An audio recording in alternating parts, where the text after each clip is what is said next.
Good day, I'm Dr. Ebony Lambito Alisa de Besa, and now I would like to share with you about relationship. As you all know, relationship matters especially to our mental health, and a lot of people actually suffer because of their failed or unhealthy relationships. Okay, in this session, we will discuss the difference of short-term relationship compared to the long-term relationship. You will know if your partner in a relationship is more of a short-term relationship if he is in a until I get bored mindset. So in a short-term relationship, the mindset is until I get bored mindset. While in a long-term relationship, the mindset is until we get old mindset. So what is the difference with those mindsets? So if my mindset is until when we get bored mindset, so we always think of something fun, something not boring, like going out of the house, strolling in the mall, going to the beach. Always about fun, not that talking about deep relationship, about deep feelings.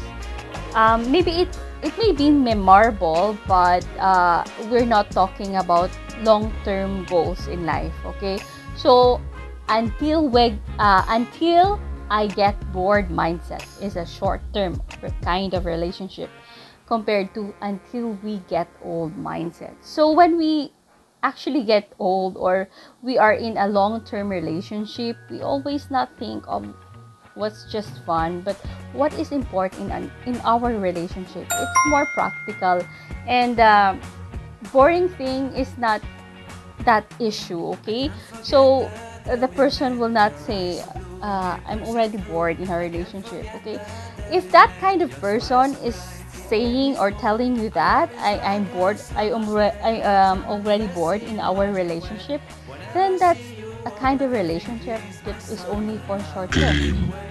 Okay, we go to a more important kind of description for a short-term relationship compared to a long-term relationship. So in a short-term relationship, it's more of a physical attraction. Well, physical attributes or your good-looking outputs is very important in the first few meetings. But then, personality-wise, is more important in a long-term relationship. So, like for example, I remembered in my own experience when I met my husband. Well, he was not that actually attracted to my physical attributes because he was actually looking at that time for a person whom he will get involved with long term and whom he will get married. So he's looking on my personality. So at that time, I'm at the peak of my beauty pageant career. So you can just imagine this picture.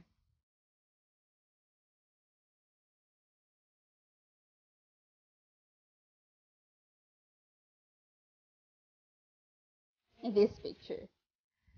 Okay, so those are in my peak of my beauty pageant career. So I always wear nice clothes and revealing clothes. And then when I met him, actually I have met him before, but I met him when I was already available for dating, and I have been single. I am single, but I mean I'm available for months.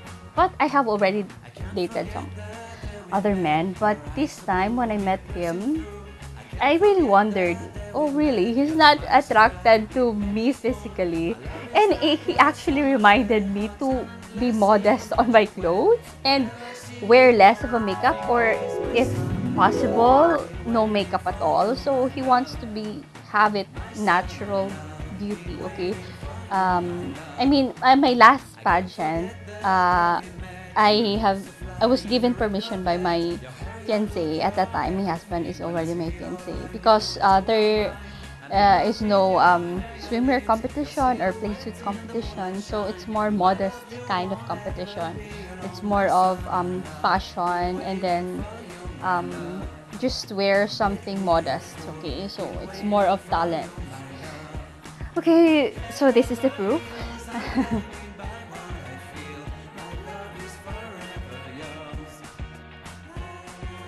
So physical attraction is actually just important for, it's not that relevant for a long-term relationship, but that's important, I think, if you're finding a partner. So you have to take care of yourself, increase your self-esteem, because that's actually the reason to attract a partner. But then it's not that relevant if you are finding a long-term kind of relationship. For short-term kind of relationship, yes, it matters. But if the person is only looking with your physical attributes, and when you get ugly or you get disorganized with your looks, and then that person is not attracted at all, then that's a kind of short-term relationship. That's not for long-term. That's not getting old kind of relationship.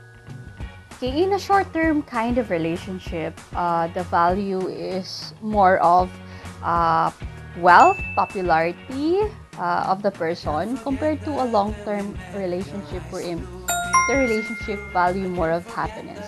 So if that person is looking at you like a trophy because you are wealthy, you are handsome, you are beautiful, you are popular in the group, in the community, in school, at work, then that's a kind of short-term kind of relationship he's looking for or she's looking for. But if the person is looking for what makes him or her happy and what makes you and you happy, then that's a kind of for long-term kind of relationship. So look for a person who's looking after for their true happiness in a relationship. True, happy, healthy, committed kind of relationship. That's for long-term kind of relationship. So if you don't want to suffer for someone who is only thinking of him or herself, then look for a long-term relationship. And those are the criteria. For a short-term relationship, the person is looking for his or her own interests. So what would benefit him or her? So what would he gain with this kind of relationship? So it's more of a selfish kind of relationship. While in a long-term relationship, then you are the top priority of that person. He or she gives you time, and then takes the relationship seriously. So if you're looking for a long-term relationship, then look for someone who prioritizes you, and not someone who actually looks only after what he or she wants, or what he or she are interested with. So look after with those. Be particular with that kind of short-term compared to long-term kind of relationship. In a short-term kind of relationship, the person may actually flatters you, okay? There are a lot of kind of relationship that the person flatters you with beautiful or flowery words. You are so beautiful, you are my one and only, you are the best, you are the, a lot of things that flatters you, that makes you feel good, but then it's just temporary. You cannot actually see the actions, only the words. While in a long-term relationship, the person can actually give you constructive criticism. That means the person can give you something that makes you change in ways to make you better person. So, yung taong yon, nagsasabi na ng mga bagay na pwedeng makasakit sa'yo, but totoo. But then, he or she makes it in a way na maisip mo na siguro, I think you should change for the better din. Okay? Hindi na lahat puro flatter. May punaan, yung tawag na punaan, no? May din na meron ding criticism para mag-grow kayo sa relationship. So, parang evaluation in a relationship. In a short-term relationship, the person prioritize more of his or her friends over you. I mean, you are not the priority. If you have a problem or something, parang nafe-feel mo na mas importante pa yung friends compared sa'yo. I mean, you don't necessarily get the attention of the person in order na ikaw lang yung mundo niya. But, it's also important na in a relationship, dapat may time din siya sa friends, pero pag time for you, ikaw lang talaga, okay? Yung attention sa iyo. And kasi pag long-term relationship, that person will actually think of you as a friend as well, na kailangan tulungan, or he or she can also be a best friend to you. I mean, it's really good to start a relationship and get to know a person like a friend, and then deepen your relationship until you become more than friends. Then you really can feel the difference of that long-term kind of relationship compared to the short-term kind of relationship. In a short-term kind of relationship, the person also think of what makes him or her happy. Parang happiness lang niya. May mga decisions na hindi ka naman happy, parang siya lang yung happy. Pinipilit mo na lang yung feeling na maging happy ka kasi happy siya. So, hindi ganun. When we say relationship and it's long-term, then you both must be happy. So, pag happy siya, dapat happy ka rin. So, you both share the happiness. Hindi na puro siya lang, no? Yun nga, again, it's selfishness, no? In a short-term relationship, the person actually hides secrets or doesn't reveal his or her own identity to you. While in a long-term relationship, you find the person true to him or herself, and you already saw his or her own identity during the first few or period of months or years in a relationship. Take note if the person is actually hiding a lot of important things, especially his true friends, his best friends, or his vices, his true identity to you for so long, you actually feel being manipulated in a relationship, or you cannot trust that person anymore. It's because in a long-term and happy relationship, there may be changes. Like for example, boyfriend, girlfriend, and then husband and wife, only a few or even no changes at all. But then in a short kind of relationship, the person drastically changed. Parang sabihin mo na nag-iba na talaga siya. Ibang tao yung minahal ko, ibang tao yung kasama ko ngayon. I mean, the person I get married to is a different person who proposed to me. And it's really overwhelming. So, parang you've been fooled by that person because iba yung minahal mo, iba yung tao. And then, hindi ka talaga at ease with that kind of relationship.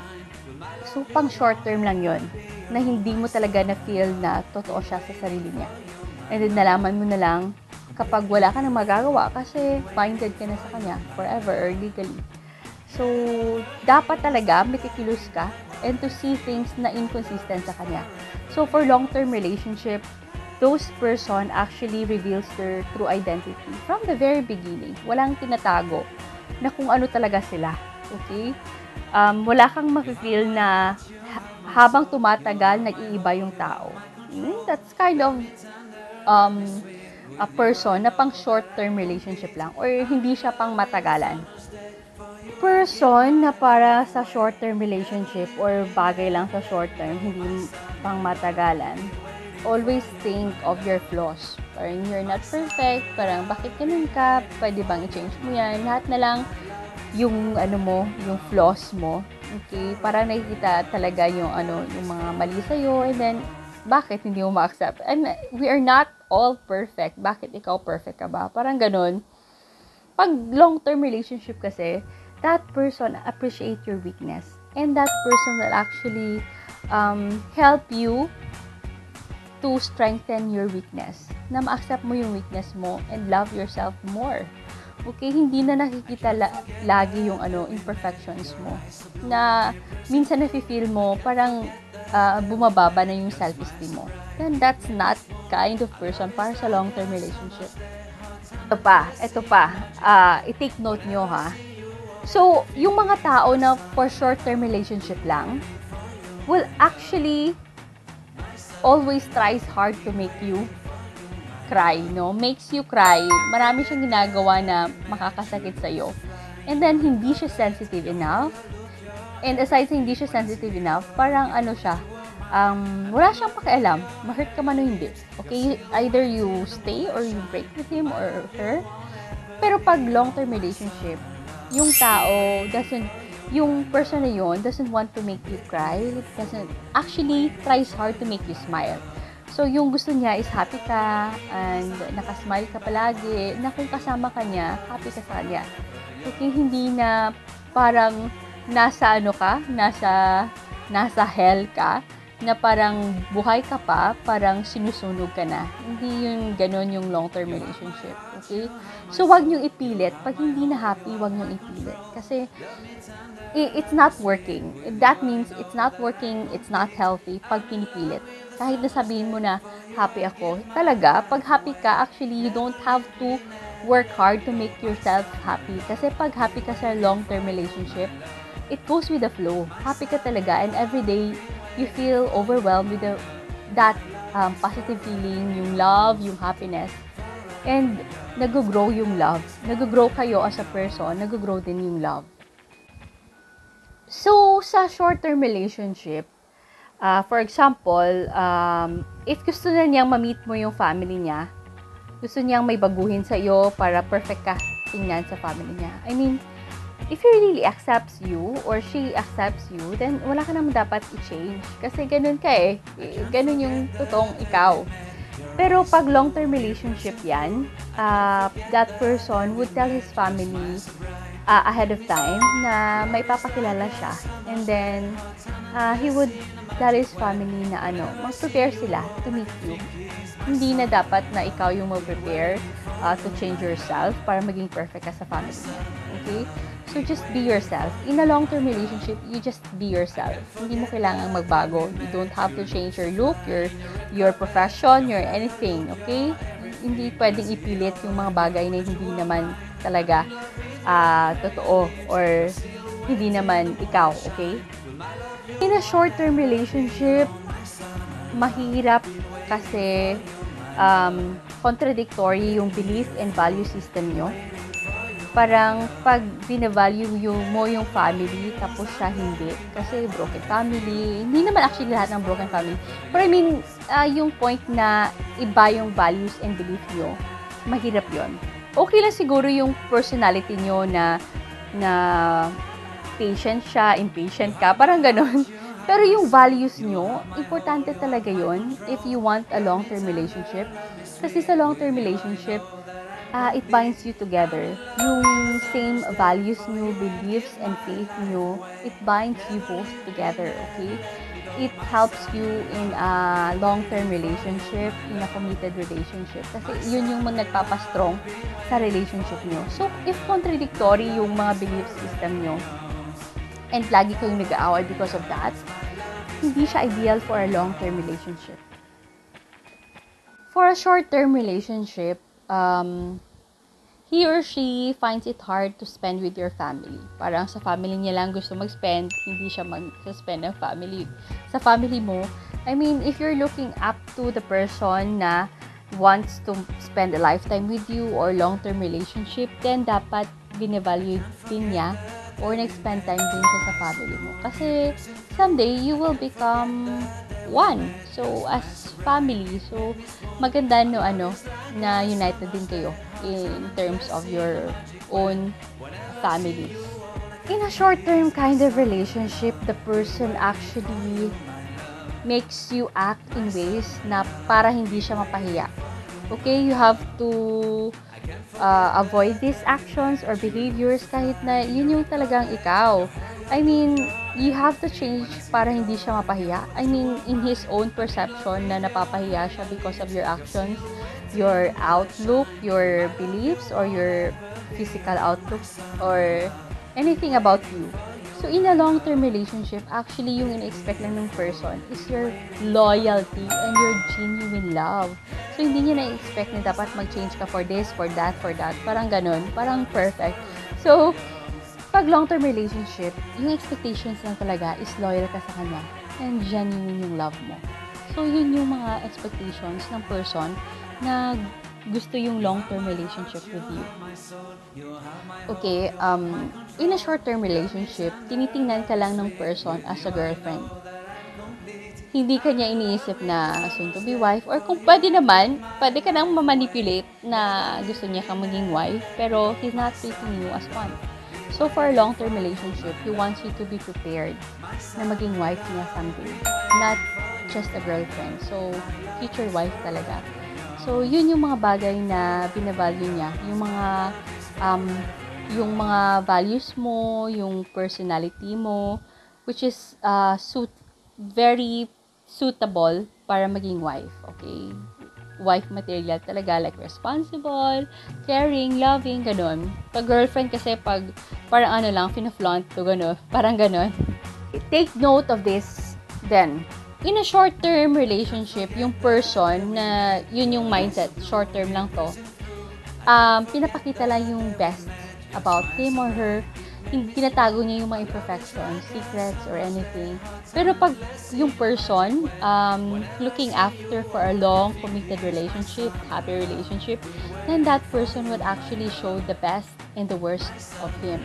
So, giving you the total picture of what kind of life he has, what kind of family he has, para someday, if okay sa'yo and accepted mo, I mean, he wants you to know what will be your expectations, anong i-expect mo sa family niya, sa kanya, sa life niyo together. Okay, for a short-term relationship, yung person, nag-iisip lang talaga kung ano yung plans niyo for the weekend, like going out, parang ganun, parang walang ma-achieve na any development sa relationship, na kahit matagal na kayo sa relationship, parang walang growth. Pero in a long-term relationship, every moment of your time you spend with him, nag-grow kayo. And then, that person would think of planning a future with you. Future talaga na family life, ganun. So, yun yung long-term kind of relationship. So, if you really want to be happy in a relationship, na happy, committed ka, and happy, healthy siya, so go after for a long-term relationship. Hindi yung kung ano lang yung masaya. Kung ano lang yung okay para sa any of you. So, go after for a long-term relationship para mas maging happy. Okay? So, you both benefit from it. So, have a happy, healthy, and committed relationship. Okay, if you have learned from this video, please share, comment, subscribe on my channel. Thank you and God bless.